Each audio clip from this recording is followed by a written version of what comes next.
Hello सगळ्यांना, कसे आहात? Welcome to my channel. तुमच्या सगळ्यांचे माझ्या एका नवीन व्हिडिओमध्ये खूप खूप स्वागत. तर आजचा व्लॉग आहे ना, माझा संध्याकाळपासून चालू होतो आहे, कारण मला पावसाच्या आधी बरीचशी काही कामं करून घ्यायची होती. त्यातलंच एक म्हणजे पडदे पण धुवून घ्यायची आहेत. तर मग ती मला आज रात्री भिजत घालायची होती, म्हणून मी आजचा व्लॉग आत्तापासून स्टार्ट करते. आणि दुसऱ्या दिवशी ही सगळी कामं मी केली आहेत, कारण ही जर रात्री भिजत घातली ना, तर रात्रभर भिजून सकाळी धुवायला जास्त जड नाही जात, म्हणजे पटकन धुतली जातात. आणि ही जी पडदे आहेत ना, काढायला पण 2 जण असले तर पटकन काढली जातात. पण मी एकटीच होती, म्हणून मग चला म्हटलं मीच काढून घेते, कारण सगळ्यांना यायला रात्री उशीर होतो आणि रात्री ती काढली जाणार नाही. तर मी ती काढून घेतली. आणि थोडी हेवी आहेत ना, तर म्हणजे म्हणून ती काढायला जरा जड जातात. आणि सोफ्याचं कवर तर माझी सारखी दोन्ही होतातच, पण म्हटलं चला हे काढते तर ते पण काढूनच घेते.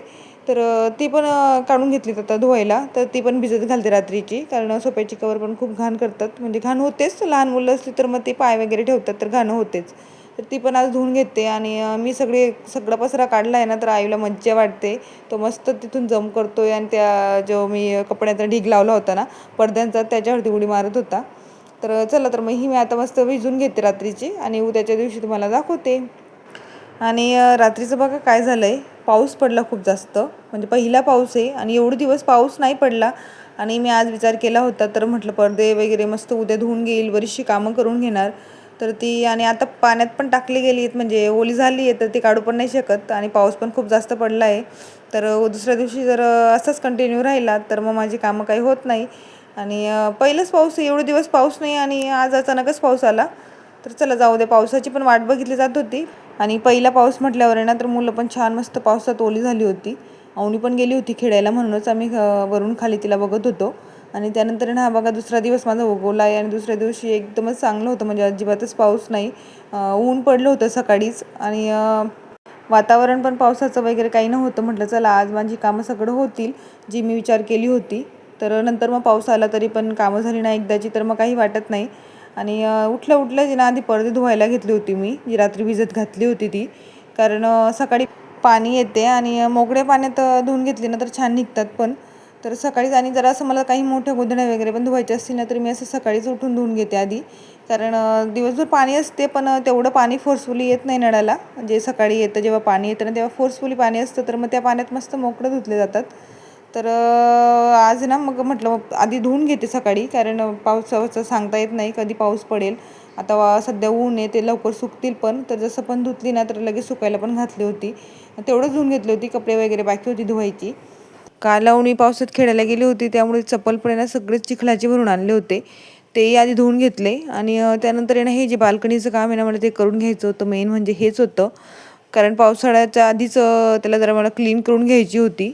कारण कधी कधी पावसाचं पाणी ना सगळं गॅलरीत येतं, तर म्हटलं ते आधी साफ करून घेते. आणि हा जो मी बॉक्स काढला ना, तो बॉक्स माझा कधीपासून ठेवला आहे मी. म्हणजे बऱ्याचशा गोष्टी आपल्या असं असतात, की आपल्याला असं वाटतं पुढे जाऊन एक कामात येतील, म्हणून आपण ठेवतो, देत नाही.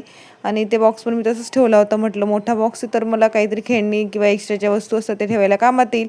आणि तो तसंच पडला आहे, काही ठेवलं गेलं नाही त्यात. आणि आता पावसाचं पाणी ना, जर हवा असेल ना, तर मग ते आतमध्येच येतं, आणि ते नेमकं त्याच्यावरती पडेल, आणि तो ओला होईल, परत खराब होणार, घाण होणारच आहे. म्हटलं त्याला ठेवत नाही, आणि त्याला देते. आणि आईचं बघा इथं मध्येच मी सगळं काढलं होतं, तर त्याला ही सायकल फिरवायची होती, आणि हीच सायकल तो सारखी काढायला सांगतो. आणि मी या गॅलरीत त्यासाठीच ठेवते, की तो इकडे जास्त येत नाही आणि त्याला दिसणार नाही म्हणून.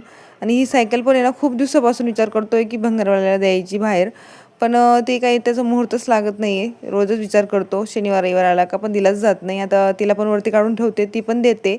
तर थोडा वेळ तो खेळून गेला, आणि त्याचे सीट तुटलं आहे ना, मग ते त्याला लागायची भीती वाटते. पण काय माहीत, त्याला तीच आवडते, तीच काढायला लावतो. आता तिला पण देऊया. आणि त्यानंतर आहे ना, ही चेअर होती, चेअर पण त्याच्याकडे 2-3 एक्स्ट्राच्या आहेत. ही जरा तिला बर्थडे गिफ्ट मिळाली होती, ती पण ठेवली तशीच. आता तिला पण बघू काय होते त्याचं तर. आणि हा जो मी ड्रम काढला आहे ना, तर ड्रम माझा गव्हाचा आहे, म्हणजे मी गहू भरते त्यात. आणि उन्हाळा होता म्हणून मग मी त्याला बाल्कनीतच ठेवत होती. म्हणजे गहू मी आधी ना स्टीलच्या टाकीमध्ये, जी माझी किचन रूममध्ये असते ना, त्यात ठेवायची. पण नंतर ह्या ज्या टाक्या मी इथं ठेवल्या मग ह्या खालीच होत्या. म्हटलं चला याच्यात ठेवते, आणि थोडे जास्त पण येतात त्यात गहू, तर त्यात ठेवल्यानंतर पावसाचं असं होईल की त्यात जर ठेवली ना, तर मग ते पाण्यामुळे ओलसर जागामुळे ना ती गहू खराब होतील. तर म्हटलं ते गहू पण काढून घेते, त्यात आता दुसरं काहीतरी भरेल आणि त्याला ठेवेल तिथं. आता सध्या तरी बाहेर काढलं आहे त्याला आणि ते गहू जे आहे तीच पण काढून घेते दुसऱ्या टाकीमध्ये. तर आणि उन्हाळ्यात आहे ना धूळ पण तेवढीच जास्त येते, तर मग बाल्कनीत धूळ पण खूप जास्त साचली होती. म्हटलं त्याला धुवून घेते, कारण पावसाचं तर धूळ जास्त येत नाही आणि ती बाल्कनी तेवढी खराब पण नाही होणार. ते करून घेतलं, आधी धुवून घेतली आणि त्यानंतर आहे ना मला थोडं स्विच बोर्ड्स वगैरे आहेत ना किंवा फॅन ते आपण पुसून घ्यायचे होते. तर त्याच्यासाठी हे लिक्विड आणि पाणी हे थोडं मिक्स करून आहे ना स्प्रेच्या बॉटलमध्ये भरून घेतलं आहे. तर ते थोडं स्प्रे केलं का मग पटकन पुसलं जातं, म्हणजे सारखं घासणीने किंवा मग फडक्याने जास्त जोर लावावा लागत नाही पटकन. आणि हे पाणी ना मी खास करून आहे ना खिडक्या पुसून घेण्यासाठी भरून घेते, म्हणजे फक्त स्प्रे केला आणि फडक्याने पुसलं ना तरी होतं, म्हणजे डबल काम नाही पडत. आधी कसं माझं मी ओल्या फडक्याने आणि त्यानंतर मग कोरड्या फडक्याने असं पुसायची, पण आता तसं नाही. आता स्प्रे मारला आणि फक्त एका फडक्याने पुसले ना तरी खिडक्या पूर्ण क्लीन होतात. आणि ते बनवलंच होतं, तर म्हटलं स्विच बोर्ड्स पण सगळे थोडे खराब झालेच होते, तर तेही पुसून घेते. हॉल, बेडरूम, किचन तिघी रूमांचे पण पुसून घेतले होते. आणि त्यानंतर आहे ना घेतल्या मग खिडक्या पुसायला, कारण खिडक्या पण आहे ना पडदे काढले आहेत म्हणून मग दोघी साईडने मोकळे आहेत, तर मागे पुढे मस्त पुसले जातील आणि क्लीन पण होतील. आणि ह्या पाण्याने पण आहे ना जरा मला थोडंसं इझी जातं, म्हणजे जास्त हे करावं लागत नाही, जोर नाही लावावं लागत. स्प्रे मारलं ना तर लगेच मस्त फडक्याने पुसलं का अगदी क्लीन होतं. आणि खिडकी आहे ना आतल्या साईडने तेवढं खराब नाही होत, जे बाहेरची साईड आहे ना तिथं जरा धूळ जास्त लागते ना, त्यामुळे ते बाहेरचे जरा जास्त खराब असतात. आतमधून तर फक्त मुलांच्या थोडंसं हाताचे डाग वगैरे लागतात तेवढीच असतात, नाहीतर धूळ तेवढी नाही राहत आतमध्ये. बाहेरच्या साईडने खूप धूळ लागलेली असते, ती काढायची असते, तर तीच मी काढून घेत होती. आणि काही कामं काढायला केले ना तर ही मुलं चुडबुड करतीलच मध्ये मध्ये, तर ती पण म्हणत होती. आवनी जागीच होती, आई झोपला होता, तो झोपतो तेव्हाच मी ही कामं करून घेते. पण आवनी जागी होती आणि आवनीचंही चालू होतं की मम्मा मी पण पुसते, तर तिने पण पुसायला मदत केली. आणि मग आमचं ते विंडो वगैरे पुसून झाले आणि त्यानंतर ना फॅन पण पुसून घ्यायचे होते. आणि फॅन आहे ना उन्हाळ्यात कंटिन्यू चालत होते, म्हणजे रात्री पण आणि दिवसा पण, आणि फुल स्पीडने चालतात ना तर मग ते एवढी खराब होतात ना सारखीच. तसं मध्ये एकदा पुसून झाली होती, पण तरी पण एवढी धूळ झाली होती ना. आता पावसाचं कसं तेवढे फॅन नाही चालणार, मग तेवढी खराब पण नाही होणार. म्हटलं त्याआधी फॅन पण पुसून घेते, क्लीन झाली ना मग 2-3 महिने तरी टेन्शनच नाही राहत. तर धूळ खूप झाली होती, पण आधी सगळी धूळ काढली आणि त्यानंतर मस्त फडक्याने पुसून घेतले. आणि फॅन पुसायचं खूप अवघड काम आहे, सारखं कंटिन्यू वरती बघावं लागतं, आणि वरती बघून बघून मानही दुखत होते आणि हात पण दुखायला लागले होते. पण म्हटलं चला जाऊ दे, एकदा क्लीन करून टाकते. एकदा क्लीन झाली ना मग टेन्शन नाही राहत. आणि मस्त मग असं सगळं मस्त पुसून घेतलं. आणि स्टूल थोडा छोटा होता म्हणून ते जरा थोडं मला हात वरती करावे लागत होते सारखे.